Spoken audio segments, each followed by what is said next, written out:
Welcome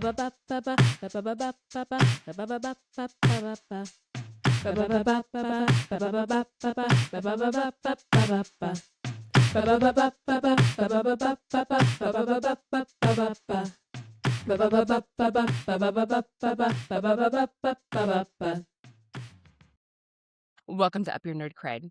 Did you used to know everything that was happening in the Marvel and DC universes? Did finding out that some superheroes are from Marvel and some are from DC blow your mind? Has keeping track of everything happening there, and then realizing that we're only talking about the comics universes, not the cinematic ones, and all the different universes with all their own multiversal crises have gotten a little bit out of hand?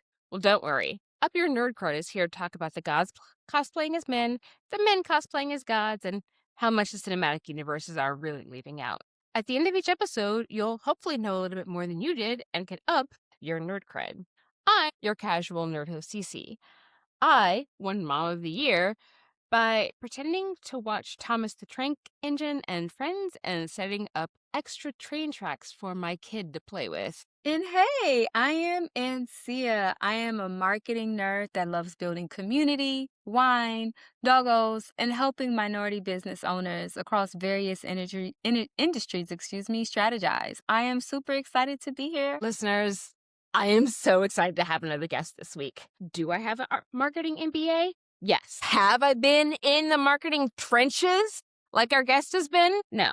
All right. So I am excited, again, to have other people on to talk to you about how marketing departments are just proof that psychology and sociology are very real and very important, right? But I also want to make sure that we're clear that just because we're clarifying the format doesn't mean that we're going to skip out on the format altogether, right? Of course, right. So, podcast listeners, what are we nerding out about this week, right? Just remember, you can nerd out about all kinds of things, okay? It does not just have to be heroes and villains. If you're a political wonk who counts as villain honestly varies day by day. Side note, looking up something that you don't know is important for growth. Shout out to Kai Cenat. Sinners has actually low-key won 213 of the 497 current award nominations, even if the Golden Globes decided to play in their faces. Also, it's gone triple platinum at our houses. So, Ancia, what are you nerding out about? I definitely have to add on to the Sinners part. That is definitely, it's award season. So I'm happy that they are winning awards. I think they should win a couple more. I know people feel a certain way about Michael B. Jordan, but he played a lot of people in one film. And I also just saw a video today on TikTok that, and don't quote me on which character it was, but he was talking about how he wore two different size shoes for both Stack and Smoke. Okay. To help them. I knew they talked a lot about when he stepped on a set, how you could tell the difference between the two characters. If I'm not mistaken, what Smoke was the older brother. I think he said he wore his shoes a size too big, and I think he made Stack shoes a half size smaller. So I just thought that was the more I learn about how he gets into character for these roles, I'm like, okay, Michael, okay, you doing the damn thing. All right, man, let's do it. So give me Michael B. Jordan, Michael C. Jordan, okay? If we have Michael A. Jordan hiding out at the house, I can take him as well. But yeah. So yes. And then also two of the cast members also are soon to be moms. So that's just beautiful. Oh yes, Wendy and Haley. Yay. This is just so they are glowing. And the smokestack sins out here just making babies at the same time.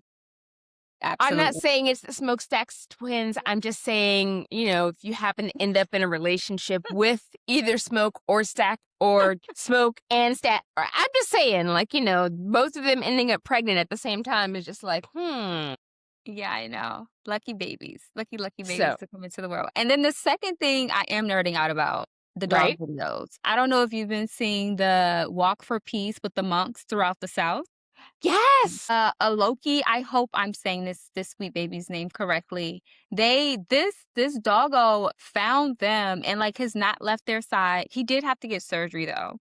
So apparently his surgery went well, so he's good, but he's taking a break the last time I checked from walking with the monks throughout the South. But it's just been super sweet to see him. And then also I love the top rated dogs, if I'm not mistaken. I think that's the TikTok name. That I sounds love right. seeing it, Amazing Pups, 11,000 out of 10, love it. So, that's what I'm nerding out Also, about this week. once this puppy, is out of the hospital, they're absolutely going to rejoin the rest of the monks. And so Chile has a whole, actually, I want to say, Matapocos? I don't remember the exact name of the dog, but Mhm. there's a little black dog who had a little red bandana in Chile. He was just there every time there was a protest. He's just over here, Mr. Fuck the police. And I love it.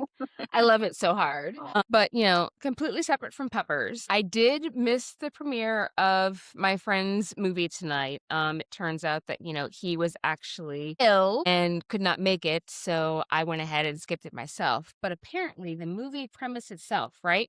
There's a young Jewish woman whose entire family is killed in front of her in Poland during that whole Nazi period. The original one, not this one, right?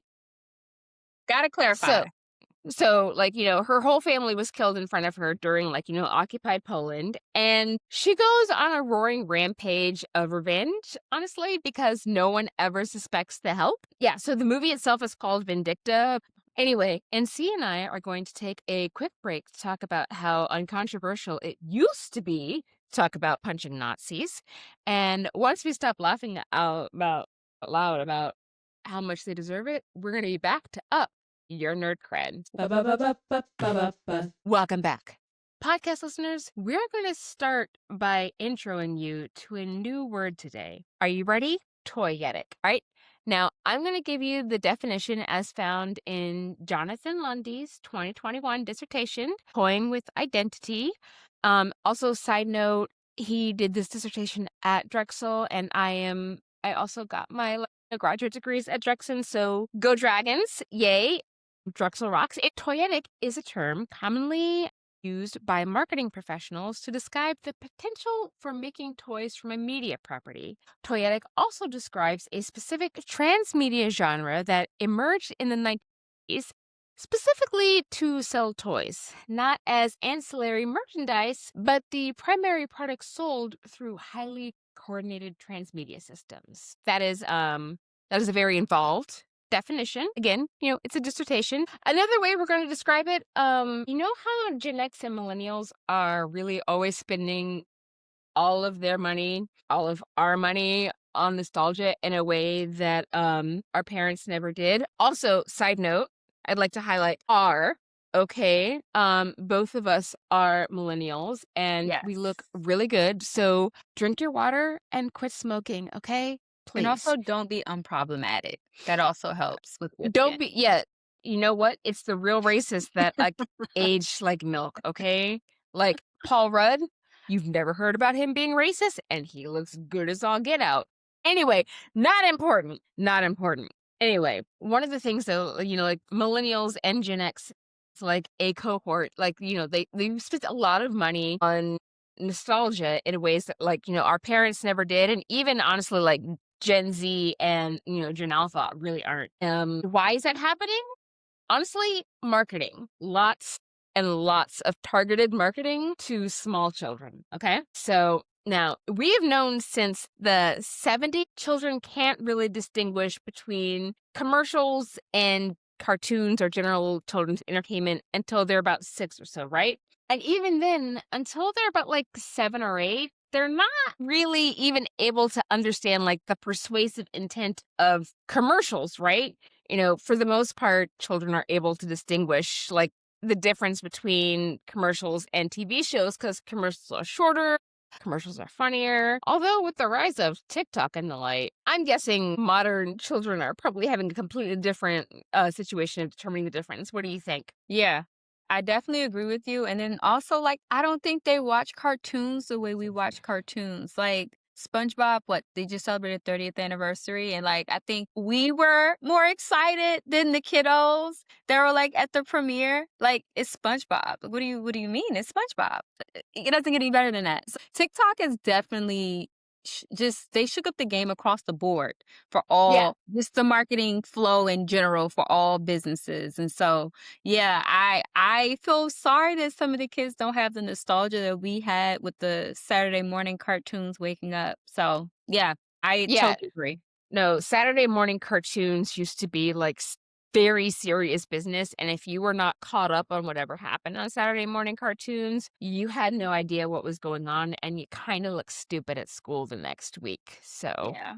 yeah. So, there's we have a history.com article, right? And it notes that in the early 1980s, in the midst of a massive pro business movement championed by newly elected President Ronald Reagan, the rules and regulations governing children's television were greatly diminished. With less oversight about how shows could market to children, networks pounced on the opportunity to produce product-led cartoons cloaked in Technicolor smiles and feel-good messaging.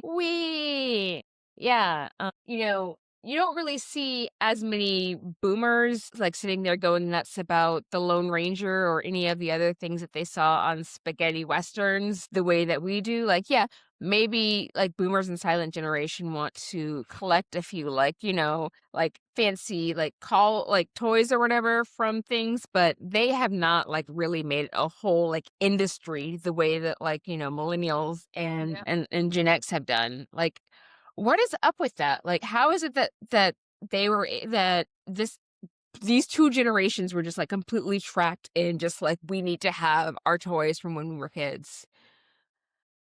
That is, I mean, even for me, I'm just like we millennials, we've gone through a lot. Like it's just a lot of big life events and we're still experiencing them to this day. It's only the second week or yeah, the second week in January.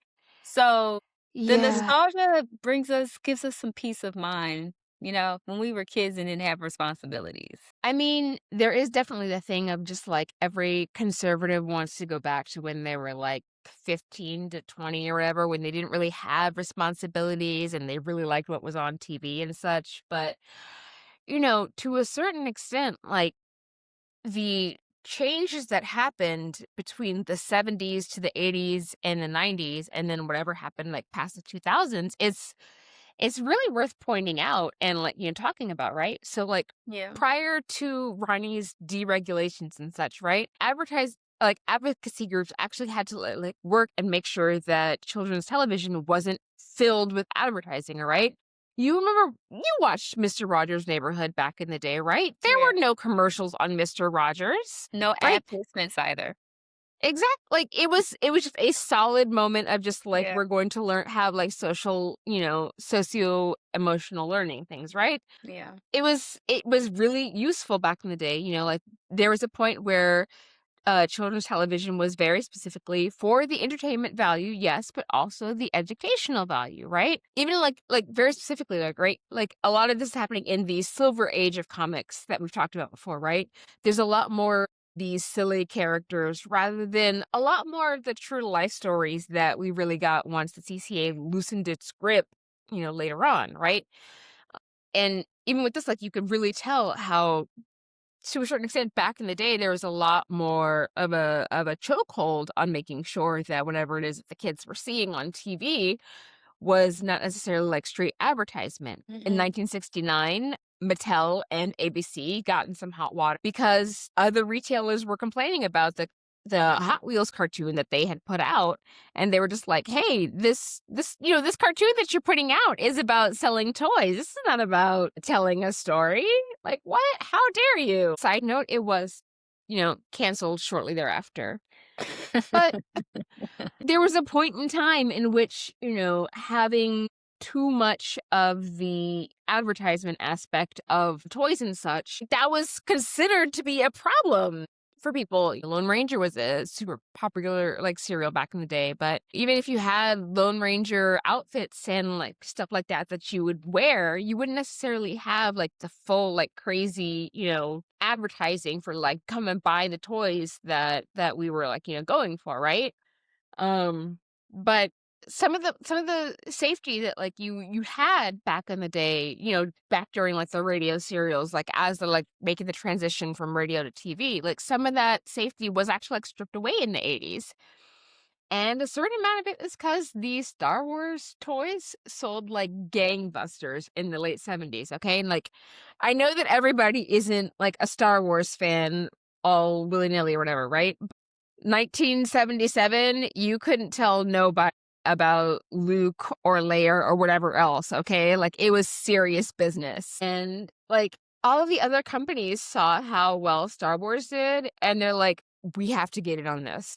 We have to get in on this, right? Like, Strawberry Shortcake was actually like one of the first IPs from the 80s to actually just like net over $1 billion from like merch and character sales, right? So, Prince Adam and Dodora, they became like the true like kind of stand-ins for like the 80s era toys, okay? He-Man and the Masters of the Universe and She-Ra, right? Like, they were massive toy selling lines / TV shows. Right? Like, you had what did you have? A My Little Pony, a Care Bear, a Transformer? What did you have when you were a kid?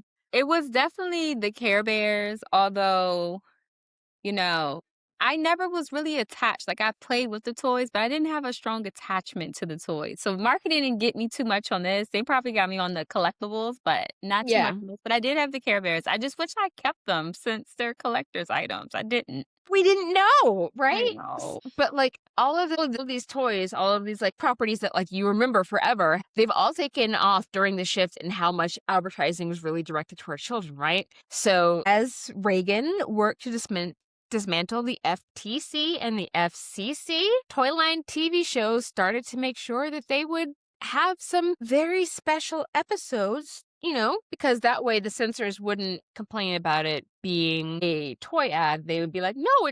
They could be like, the sellers could be like, no, it's not a toy ad. The Transformers aren't having a toy ad.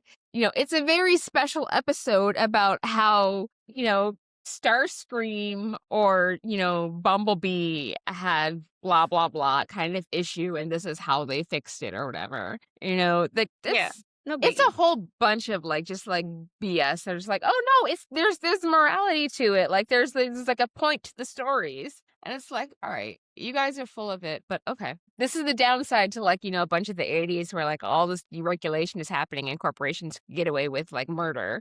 There was some compromises that they're actually able to like reach with like limiting commercial advertisements to children. But after like there's a lot of stuff that happened in the 80s that like, they didn't really kind of worry about how like children were impacted by things, Like, we all had a whole lot of stuff that you absolutely remembered the theme songs to some of these shows that came out 35 years ago, 25 years ago. Like, you remember these theme songs because they were like they were burned into your head. We had the toys for everything. Like, there was actually a whole attempt in like the 1990s, the early 90s, to like ensure that children's programming was actually more educational than commercial, because the FTC of the 80s had dropped the ball.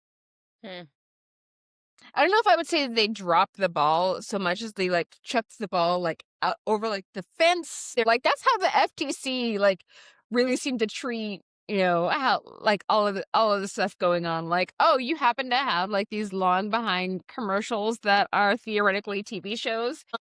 We're not going to worry about that too deeply because we have other things to deal with, blah, blah, blah, right? There were some congressional pushes to actually like deal with these like program length commercials, and did actually like lead to things like, highlighting that you can't actually show ads for the products itself during the TV show, right? So you can't have Jim toy commercials during Jim the TV show, right? But once the opening credits of the next show was on, like, all bets are off. Like, I bet, like, you remember, like, just, like, you sit there and, like, have a show go off, and then, like, you'd watch, like, the intro to the next show, and then you'd be like, oh, no, look, it's a commercial for whatever it is that I was, like, just watching, like, 5 minutes ago. It's like, let me get this toy and that toy and whatever else, right? Yeah. It was kind of a mess. And since Sesame Street and other shows that are, like, actually specifically designed to be educational, right? Like, they're making merch money. And so the lobbyists were like, nah, we can't figure out how it is that we can separate Elmo and Snarf. Blah. We're going to make it super difficult for, like, anybody to be able to work it out so that educational TV and non-educational slop-ish is able to, like, get, like, the same kind of, respect. It's such bullshit, right? Like, I definitely sat there and had, like I was trying to convince my mom that, like, Power Rangers is totally educational. Kira, She did not believe me. this debate. Obviously, I did not win this debate. I ended up watching Sesame Street, but the important part is that Rocco is a rock and that we don't fuck with him. No, we So Team Momo. so, very important. But interestingly enough, though, once there's like one sector who's able to like see how somebody's creating revenue streams that weren't there before, other ones tend to copy it. So let's talk about the characters on your cereal, okay? Lucky, Captain, the rabbit, Toucan Sam, Snap, Crackle, Pop. All right, which one of those cereal brands did you recognize based on just the mascot alone? It's all of them, but I also have to add the Cinnamon Man Oh, yeah. Oh, yeah.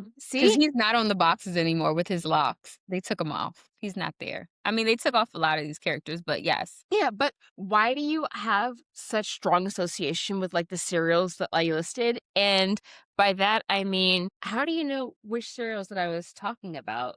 Just because of the mascots? It's the power of marketing. Like all of the cartoon characters, they were all distinguishable. And as a kid, like they're also all different colors. The commercials, like the Snap, Crackle, Pop, those three little guys, like Mhm, they did a lot, and on top of the commercials and the color, it's also, like, the sounds that you hear from the commercials too. So, like, I mhm. can see the Cinnamon's locks waving and his linky cinnamon stick body. The toucan was also just so colorful. Toucan Sam, like, had a lot going on with, like, Fruit Loops and such, and, like, like, the Trix Rabbit is running around, like, always like, "Oh, I would like to get, like, the bowl of Trix," and, like, the kids are always so mean. It's just like, why do I have, like, a whole backstory for my cereal? But that's how we I build just connections with them. It's the same we woke up for the Saturday morning cartoons. We're building connections with these commercials that might be 15 or 30 seconds or a minute long if they got the company has money to spend,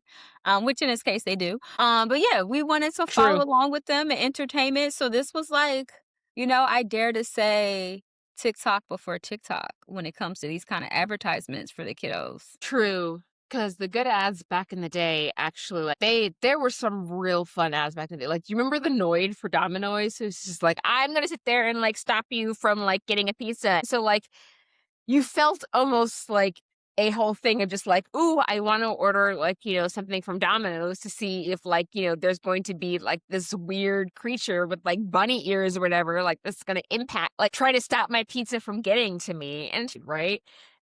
I wanna sit there and get Cookie Crisp so that I can thwart the robbers or whatever who are, like, always trying to, like, steal the cookies or whatever, and I wanna eat my Cookie Crisp, right? Yeah. They sat there and they made eating breakfast a whole goal. Like, there's beyond, Yeah. like, the whole, like, like, "This is part of your like, a whole balanced breakfast." Like, there was a lot of just, like, associations that they sat there and formed and built Yeah. and built and built and hammered in with us, right? Um Definitely a science. Definitely a science to it all. No, the sociology and psychology of marketing is something that is to a certain like people don't really like talk about the psychology of Yeah. marketing as much as I would like because to a certain extent like trying to convince people to buy something that they may or may not need is a lot. Like, you're sitting there going in there and just, like, telling people, like, "Hey, here's something that I have for you to buy, and here's why you should buy it." Yeah. Like, you do marketing stuff, like, on a regular basis. Like, tell me how does, like, how do you sit there and convince people to focus on your product versus, like, something else? For me, I always think about I'm really big with storytelling and I like to figure out and go through like the potential customers like thought process, what are their needs, what are their wants and not like I'm not trying to use them, but I try to make sure I use helpful marketing. Try to stay away from the slot marketing like if it has to be intentional. Mhm. So I like to resonate with them emotionally because I believe marketing should make you evoke some type of emotion and feel a certain way afterwards, which is why those we're talking about these commercials now. We're in our 30s and our 40s.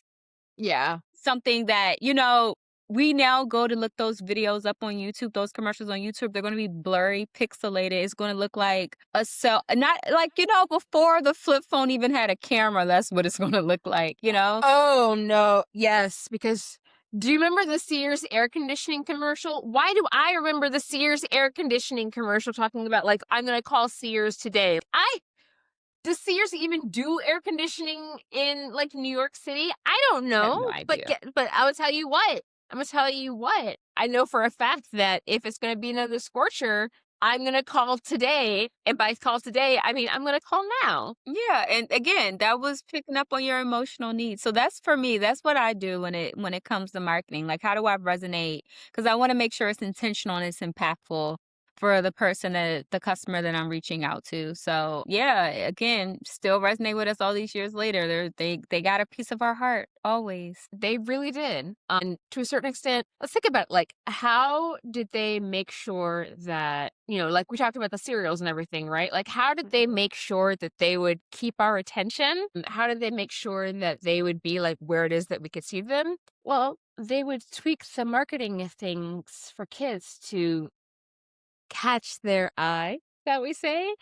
I am very funny, but also for real though, there's actually a whole thing where cereal marketers will very much just like actually design their boxes so that when children are sitting in shopping carts and stuff, they're actually able to make eye contact with the mascots on the cereal boxes, and it really increases how much people are interested in grabbing things whenever they're like, making contact. Like, low key, tell me, don't you really want to, like, pay attention to the podcast now that we're, like, making really solid eye contact with you? Yeah. You wanna really pay attention to what it is that we're saying, right? Like, you're feeling connected to us? Yeah. Yeah.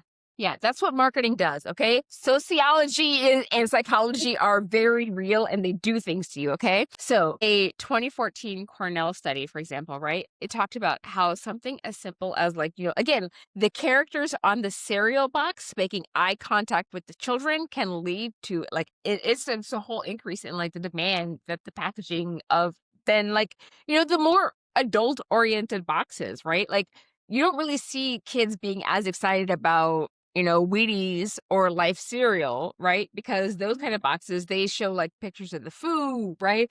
Or, they show the athlete like focusing on their performance. You're not trying to stare somebody down and just be like, buy the wheat cereal, get the wheat cereal, right? Whereas, like, Captain Crunch is like sitting there just being like, hey, how's it going? Have some of my cereal, right? Toucan Sam is just being like, do you want some Fruit Loops? Which flavor do you want? Lucky's over here sitting there talking about, like, oh, they're always after me, Lucky Charms, which makes you think, like, am I supposed to be after these Lucky Charms? I need to come and get some of this stuff, right? There's a lot happening. But, like, with this, like, 2014 study, right? Eye contact with serial spokes characters actually increased the feelings of trust and connection to the brand, as well as the ultimate choice of the brand over competitors. Currently, many of the cereals targeted towards children are of the heavily sugared, less healthy variety. One potential application of this finding would be to use eye contact with spokes characters to promote healthy choices and healthier food consumption. I mean, sure, I think Frosted Flakes is slightly healthier than Lucky Charms. Very slightly, but I haven't really seen like a lot of manufacturers like falling over themselves to like make healthier choices interesting to kids that much, right? Have No, you seen that? Like, I is have that not. I have not.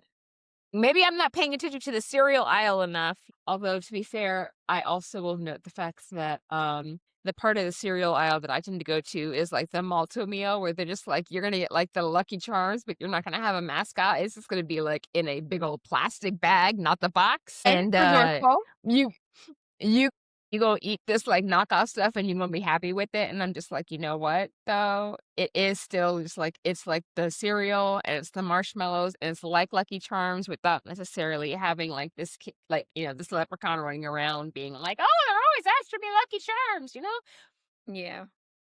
There's that. Anyway, so there's also, like, I will say, though, another fun and exciting way that corporations like to market to us, right, is the Mhm. scarcity model, right? Mm, Like, okay, sure, there are rare Beanie Babies, right? yes. Honestly, seriously, Do not look up the price of the Princess Diana Beanie Baby unless you remember her passing. Like, actually remember it like you were there. You remember when everybody was upset about it, okay? Because otherwise, the price point is going to seem absolutely crazy to you. All right, that is ridiculous. I mean, she was a candle in the wind, but she's been gone for a while, but I still, like, know, one but of she's everybody's princess. So the exactly, exactly. But yeah, no, like, seriously though, like, on the completionist front, like, you may have, like, your original cast of, like, the characters or, like, the toys for them, right? But do you have that one character who was only featured for all of, like, 7 minutes? You don't? mm, Your set's incomplete. Do you have all of the unicorn My Little Ponies? Cute. But what about the Pegasus My Little Ponies? Do you have all of the Princesses of Power, including Bo, who was a boy in the original? What about the Thundercats? There are 5 Power Rangers. Why did your mom only let you get 3? Right? Now, look, later millennials and Gen Z, they've got like more digital prizes to focus on for their completionism, right? Getting 100% achievements like on Xbox and PlayStation and stuff, that was something that like our younger siblings were focused on, right? The video games that we had when we were kids were just like never going to complete. Tetris is never completed. Okay. Pong is never Pac-Man. completed. All right. Even like the games that like, they do complete. Then after you complete them, you just go on like the same game plus. They're just like, let's just, take the same thing and make it harder for you, right? Yeah.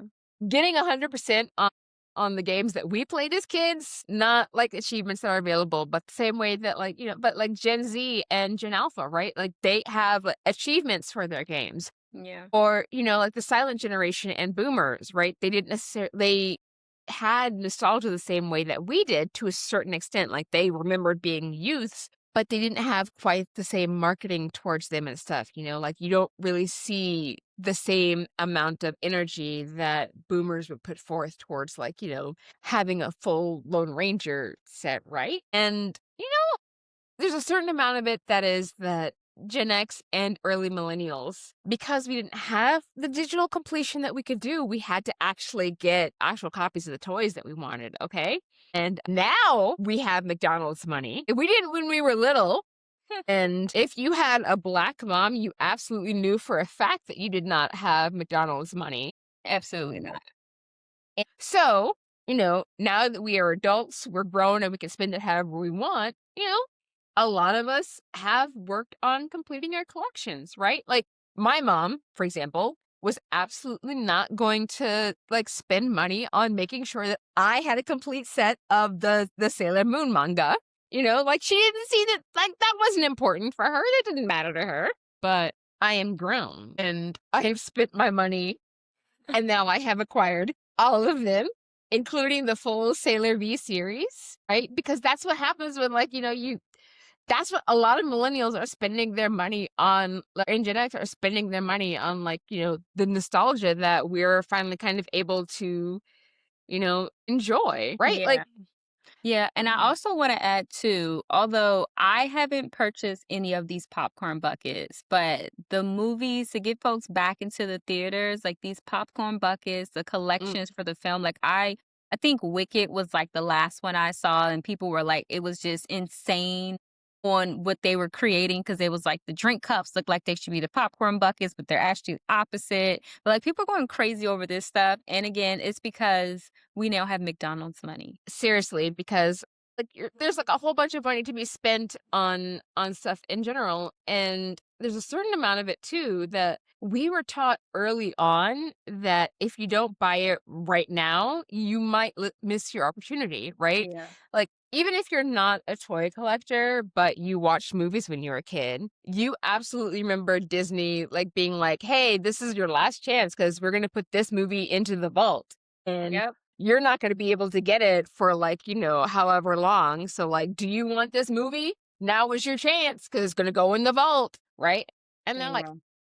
oh, we want to prevent brand dilution, right? If you have the whole catalog available the whole time, then theoretically, like, some of the impetus to get some of the titles that have been around for a while is going to be gone, right? But Yeah. if you don't get your copy on VHS, then you're going to have to wait to get it again. And if you decided that you wanted to be an HD DVD girly, I know that you were real mad because of the way the Blu-ray rate absolutely just like, won everything. Yeah. But like Disney came down in the Blu-ray side, but there's plenty of other places that like, there are DVDs that were released in the HD DVD like, format. And if you don't have like if you don't have the HD DVD player, you're not going to be able to play it in that format. So, there's a whole lot of just mess that like, the mouse as is very well known, Mhm. right, for being on top of IP law as physically possible, right? Like, the Disney Corporation is the reason why the length of time that it takes for properties to become public domain went from like, you know, 28 years, I wanna say, to, like, 90 something years, and, they did their best to make sure that any characters they own had as many extensions on specifics as possible, so, yeah, if you wanna do a Winnie the Pooh spoof, you can, right?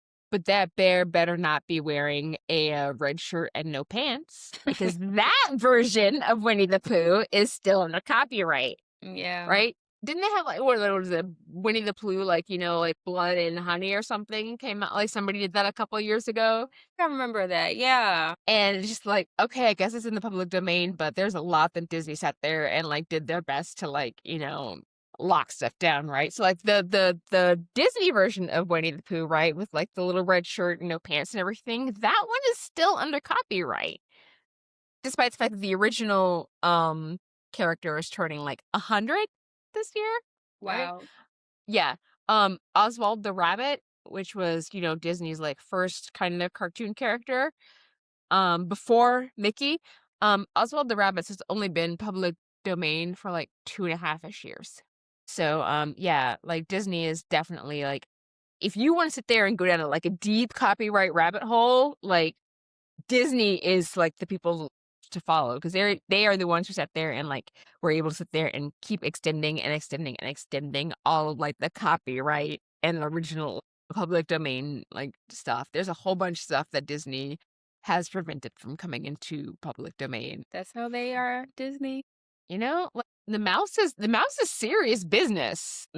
I am not fighting with the mouse. I am not suggesting in any way that, the Disney Corporation is doing anything other than being absolutely 100% like, reasonable in their marketing demands and such, because eventually I would hope to like possibly get onto, a Disney red carpet or something. I don't know. Please, Kevin, please let us go onto like a Marvel red carpet. Please, pretty please, with cherries on top. Thanks. Anyway, completely separate with that though, right? The toys though that we would get when we were kids, right? You know how they're like, when we got them as kids, we would take them out of the box, we play with them immediately. And there's a whole bunch of us who really wish that we had like a spare copy of our toys that we got from like whenever we were little, so that we could just like kind of keep them in mint condition. Yeah. My God, like I know that there's so many of us millennials and Gen X who just like shaking their fists at their past self for not having like these like just a mint toy available to sell. Like, you played with something when you were a kid that you were just like, Can I if tell I you what mine is, top of mind? please, The please. Bratz dolls. Like, the original Bratz dolls, like, with Yasmin and Sasha, those are my two girls. Mhm. But, like, I still think about, like, their iconic outfits that they had. I mean, whoever's doing the social media and, like, the animation over at the Bratz Instagram account, I don't know if they were doing it this year, but, like, last year, the year before last, they were doing, like, Mm. remakes of the Mhm. Bratz dolls. Like, I think I saw Erykah Badu remake, Aaliyah remake. Like, Ooh. they're over there doing the thing. So it's nice to still have that nostalgia from them, but I'm definitely like, I go back to, I'm like, dang, I wish I never took those Bratz dolls out. Cause they were like, the idea of them, like you could pop off their feet. Like, I mean, sometimes I wish I could pop off my feet like them so I don't have to feel them after a long day. But Yes. like, it was, There are and then there are they had multiple parts skies that I coming would like along to just be too. able to, like, pop off and just, like, put into a bag. Let, like, the rest of the system do what it's doing, and then, like, I'll take it back after that whenever it is not trying to actively kill me. But, we'll do what we can. Yeah, so Bratz, my nostalgic doll, I wish I kept, like I had a spare one because they're so cute and they're iconic. Like, Yeah. No, there is oh my God. And, like, honestly, like, depending on like the specific line it was and the toy and the various scarcity you have, you could easily net several hundred to tens of thousands of dollars if you have like some of these toys, like, just unopened in mint condition or whatever, right? Actually, low-key kind of sucks that we don't have them lying around and we don't really like have time travel. We just go and like pop back and forth again. I suppose time No. travel would actually like kill the value, because if you just go back and like buy it back in the day, then it's not as important anyway. But like Fair. think about it, like, right, the cereal boxes are looking at us imploringly, right? Collect all 5 of whatever's in our box. There's no way of knowing what's in the box either, BT dubs. No way. So it's a good thing we've all moved past that whole like, mystery box thing though, right? Like that was so like, 1990s. As an aside, is my Labubu lonely being the only one that I have? Should I get another one? I'm in the options and I'm sure that I can get the exact one that I want in the box, right? Oh no. Oh dear. Right. Well, I'm going to take a moment to sit there and think about how they haven't changed any of their marketing strategies in the last 30 years or so, and we'll be back with our thrilling conclusion. So, welcome back to our thrilling conclusion. So, ultimately, I think to a certain extent, one of the things that I really want to highlight in our conversation about marketing, advertising, everything else, the guys on Madison Avenue really screwed themselves by not marketing to people besides just like white dudes. There's a lot of money to be spent on people who are like kind of stuck in the sidekick roles, and it's taken them a really long time to figure that out, that they really need to have other people have a bit of inclusion in their toy lines and things like that, right? Like, Yeah. Yeah, I mean, and for me, it's like, I know we talked about at the top of the show, like what we're nerding out about this week, but like Sinners, like I can't wait to see, and I mean, maybe I have to put it together, but like the case study from Sinners itself and the investment in the film, like the coolers, because it was not just Ryan that was a part of this it was production. So we got to give Ryan's wife is Zinzi a his most badass. important, like, collaborator. If she does not sign off on something, Ryan is not doing it. Yeah, badass, love her down. But like just seeing how Sinners, it's like just transformed everything from the VR popcorn boxes. Like when we went to go see Sinners for like what our second times in Yeah. IMAX, and we got the film strip, which for me like that's memorable marketing. Like I still have mine. I'm like making sure I can preserve it as long as possible. Yeah. But like Like Ryan did such a good job of like really bringing us into the theater and making it about, us. yeah, and so I say all that to say, like, Variety put out their little snarky comments when the film was just coming in, but, like, it was just important to see, like, I just remember, like, on TikTok, everybody was like, "You guys, we gotta go out, we gotta go see the movie," because I'm not gonna lie to you, I am not a horror girl, but I think because of who we have running this country, I think I can now watch horror and go to sleep at night because I watch Welcome to Derry. So, I mean, look, that whole I'm not gonna lie, there's a certain amount of Welcome to Dairy that I have not looked at yet, because I'm just like, on one hand, like I don't want to deal with the clown situation, and on the other hand, like just because there is a clown wearing white makeup doesn't mean that I don't have to deal with the clown that's wearing like that weird orange makeup all the time. So I might as well go ahead and deal with like, well, what I will say, it is not the scariest thing on that show. It is the white folk, but we're going to leave it at that. What I will say is that Remick was genuinely offended at the premise of being Klan, and I think that there's a lot more people who need to be genuinely offended at that premise. Yes.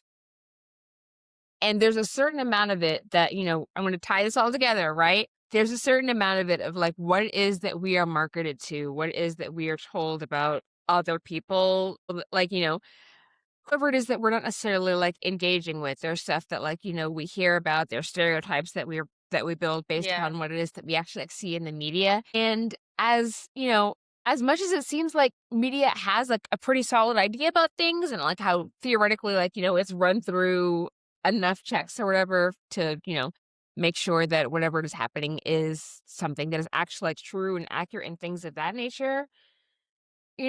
Media is honestly, there is a lot of like stereotypes that they have not done anything about getting rid of. Okay. Like the media has a lot of time and energy that is spent on like, if there is a poor white girl that is missing, you're going to see so much news coverage Yeah. dedicated to it. Wanda Sykes had a whole like joke about it, like, what, 15 years ago, maybe earlier, where she talked about how, like, there was, like, all of these people, like, whenever there's a missing white woman, but you never hear, like, "Where's Diamond?" That Yeah. kinda thing. Yeah, and I mean, I think it's reflective of even what happened recently in the news with, Mm. things that are frozen. Yes. And that there's like 20 other people prior to that woman that also names have not been said and mentioned. So Yeah. media definitely does play a big role in it. And I think it plays a role in how little girls see themselves, little boys see themselves. I know you guys Mhm. had a segment previously talking about dolls and the representation of it. And when I have the free time, which I don't as much as I wish I could, but, like, even games like Sims or, like, I haven't played Enzoy, but Enzoy is, like, the next, like, Sims version of it.